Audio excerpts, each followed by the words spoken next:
exclusividade que consagra, qualidade que encanta. Assim é a TV Medalhão, trazendo o mundo das joias até você. Assista ao nosso programa diariamente das 11h30 da noite às 3 da manhã, aqui na TV Aparecida. O Ministério da Saúde e o Instituto Nacional de Câncer, o INCA, lançaram no dia 3 de outubro a publicação Controle de Câncer de Mama no Brasil. Dados e números de 2025, que reúne indicadores nacionais e regionais sobre a incidência, mortalidade e fatores de risco. Os dados reforçam ainda a importância do acesso ao diagnóstico precoce. É verdade, viu? E é nesse cenário que cresce o debate sobre os direitos dos pacientes oncológicos, especialmente com relação ao acesso de exames genéticos, cirurgias preventivas e tratamentos integrais, tanto pelo SUS quanto pelos planos de saúde, tá? Mas o que será que já é garantido por lei e o que ainda depende de aprovação? Ah, caiu de novo no negócio. Caiu de novo. O Outubro Rosa, ele é um convite à conscientização e também à informação. E para esclarecer como que as mulheres podem garantir os seus direitos na luta contra o câncer de mama, a gente conversa agora com o advogado especialista em direito médico, Pedro Stein. Seja muito bem-vindo, doutor. Boa tarde. Vamos sentar, Abi? Vamos. Oi, doutor. Boa tarde, Biane. Boa tarde, Gabriela. Doutor, quando a gente fala hoje, a gente fala muito em testes genéticos, né? E como, de repente, esse teste genético, ele pode ajudar na prevenção de doenças. Quando a gente já tem um familiar em casa que sofreu e passou por um câncer, isso seria algum motivo em especial para que a gente pedisse esse tipo de exame? Como que isso está funcionando? Bom, o teste genético ele ficou muito famoso. Acho que as telespectadoras vão lembrar quando uma atriz de Hollywood, Angelina Jolie, fez esse teste e detectou a mutação genética dela e a partir disso ela fez cirurgias preventivas de mastectomia, remoção também de ovários, né? Então é o seguinte, quando existe o histórico familiar, principalmente, né, em casos em que existe o histórico familiar, é interessante que se faça o teste genético.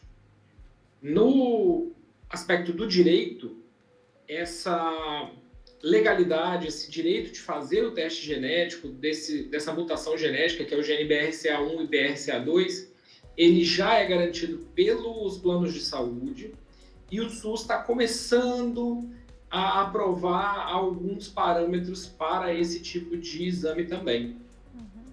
E, doutor, com relação aos exames preventivos, quando a gente fala de câncer de mama, eu tô perguntando isso porque eu tive câncer no colo do útero.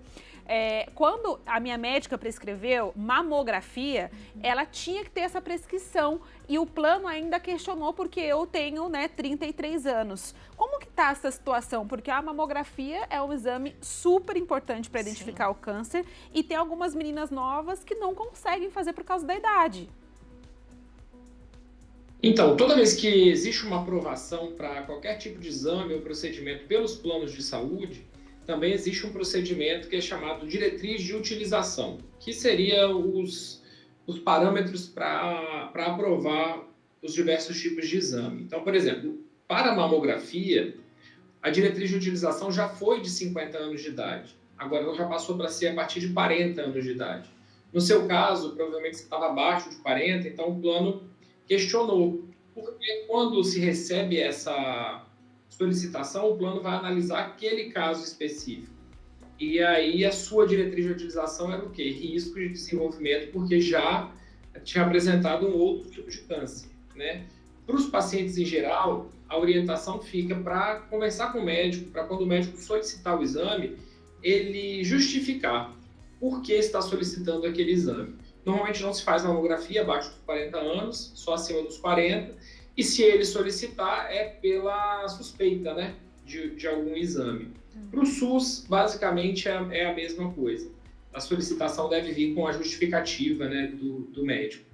E dos exames, doutor, quais são os direitos da pessoa que está com suspeita de câncer, né, ou que já está com a doença? Quais são os direitos que ela tem em relação a planos de saúde e principalmente ao SUS? Vamos falar de modo geral, então, e sobre o câncer de mama, né? O direito da paciente, isso todas as mulheres, a partir dos 40 anos, fazer o exame de rastreio, o exame de mamografia. Esse é um direito estabelecido para toda a população feminina do Brasil. Em caso de suspeita de câncer, o prazo estabelecido pela lei é de até 30 dias para a realização desse exame. E em caso de diagnóstico, né, de haver um nódulo, esse nódulo for examinado, haver a biópsia positiva para uma célula cancerígena, a lei brasileira, que é até chamada de lei dos 60 dias, ela garante que o tratamento seja iniciado com 60 dias. Já assim, quimioterapia ou radioterapia ou até mesmo cirurgia, de acordo com o protocolo que o médico indicar. Então, esses são os principais direitos, que são do diagnóstico ao tratamento, né? Doutor, e pós? Porque a gente sabe que um câncer gera sequelas e muitas vezes essa mulher vai precisar de fisioterapia, porque às vezes com uma mobilidade reduzida, né? E precisa entrar, às vezes, com uma solicitação, o plano nega e ela precisa do tratamento e não consegue essa liberação. Quais são os direitos pós a doença? O principal direito pós-doença que a gente vai falar é a cirurgia de reconstrução, porque é uma parte importante da saúde da mulher que ela possa reconstituir o tecido mamário, né? Colocar uma prótese de silicone, fazer a reconstrução dessa mama.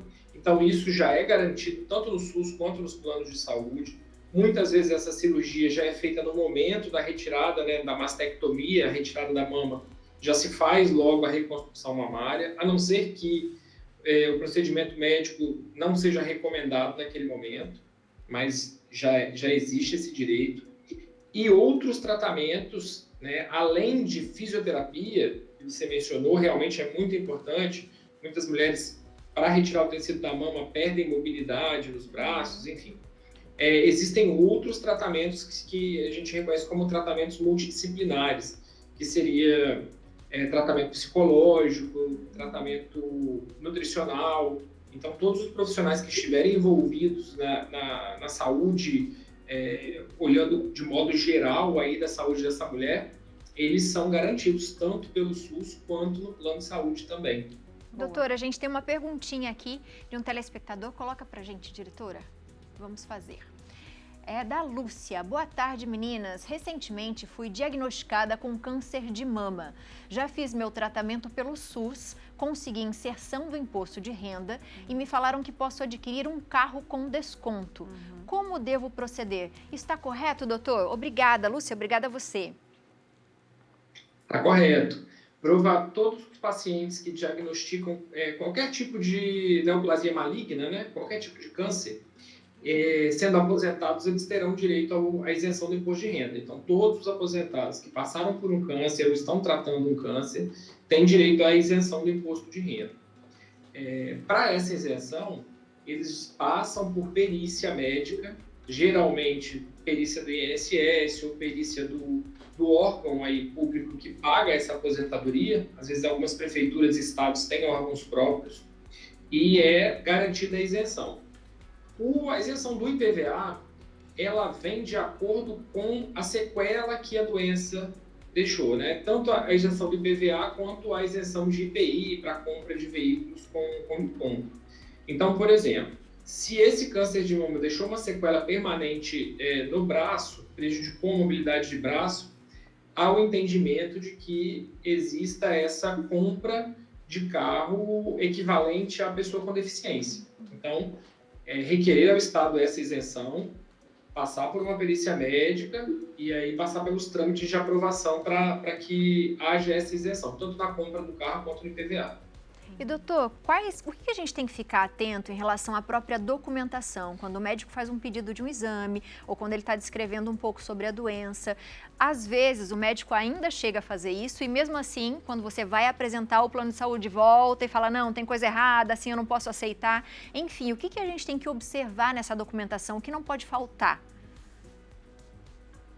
O que não pode faltar principalmente assim, chama a atenção mais dos médicos, né? Hoje em dia a gente vê pouco acontecer de médicos não orientarem os pacientes da maneira correta. Mas caso ocorra, né, pedir para os colegas aí que estão atuando na medicina que observem as diretrizes dos planos de saúde e também do Sistema Único de Saúde para a solicitação de exames ou procedimentos. Isso normalmente, principalmente na oncologia, que é uma área que precisa muito de celeridade, os médicos observam bem. O paciente ele precisa observar principalmente a negativa. Quando ele foi lá no plano de saúde dele e pediu, vamos dizer o seguinte, foi pedido uma biópsia, né? E aí o plano de saúde nega essa biópsia, vai lá e fala assim, não vamos fazer esse procedimento. É sempre importante que o paciente tenha a razão dessa negativa. O plano de saúde ele é obrigado a dar essa negativa em até 48 horas, por escrito para o paciente. Então, sempre exigir essa negativa por escrito e a partir dela é que a gente avalia se essa negativa foi realmente feita de forma criteriosa ou se o plano negou de forma indevida. O que o paciente pode fazer? Como ele é consumidor em relação ao plano, ele pode procurar o PROCON, ele pode procurar a ANS, que é a Agência Nacional de Saúde Suplementar, através do site, né? Só jogar no Google lá, ANS, tem telefone, tem site, tudo certinho, e abrir reclamações nesses órgãos. Quanto ao SUS, o SUS também tem uma ouvidoria, então é um canal que é interessante que o paciente busque também para poder entender essas negativas que eventualmente possam acontecer. Então, em relação à documentação, seria muito complexo explicar o passo a passo, porque normalmente o paciente já é orientado no consultório, com os exames complementares, o histórico familiar, enfim, tudo que for necessário aí para que ele consiga os exames que ele precisa. Muito bom, né? Muito bom. É muito bom você saber os seus direitos, porque quando você passa por uma doença já é uma fragilidade muito grande, uma dor muito grande, e quando você sabe o que é possível deixar essa caminhada um pouco mais leve, com certeza fica mais fácil. Exatamente. Menos pior. Doutor, muito obrigado. Seja sempre bem-vindo ao nosso programa. E você de casa que tem mais dúvidas, os contatos do doutor estão aí no nosso Instagram. Aproveite para fazer perguntas. Uma ótima tarde, doutor. Obrigada. Obrigado, estou sempre à disposição aí, quando precisar é só chamar. Muito bom, muito claro, né?